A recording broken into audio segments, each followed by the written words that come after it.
Déjà 2 ans qu'on bosse ici. Tu te rends compte? Et plus de 3 ans qu'elle dure, cette guerre. Mais on finira par la gagner, je te le dis, mon vieux. En attendant, nous, on fabrique des armes pour que nos soldats puissent se battre.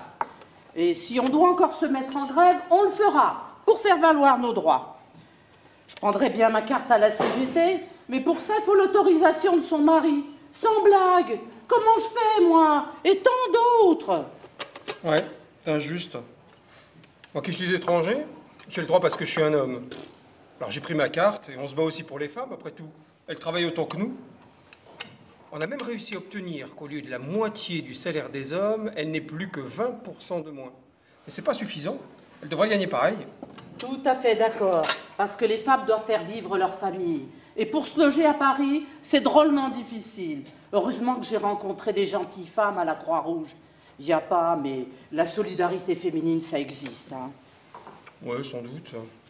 Enfin, moi aussi, j'ai rencontré des hommes qui travaillent à l'usine comme moi et qui sont d'origine espagnole et qui m'hébergent aussi. J'aimerais bien voir mon chez moi un de ces jours. Pardi, moi aussi. Mais pense plutôt à nos soldats qui vivent depuis 2 ans dans les tranchées. C'est quand même pire que nous, non? Ouais, tu verras. Quand la guerre sera finie, moi j'aimerais bien me trouver une loge de concierge ici, à Paris. Tout plutôt que de retourner en Espagne. Il y en aura qui auront fait fortune grâce à la guerre. Il y a notre employeur, là, M. Citroën, par exemple. Ou mon ancien patron, dans le Languedoc, un riche propriétaire terrien, un exploiteur. Ah là là.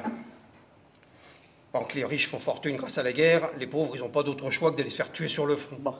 Ou de travailler pour les riches.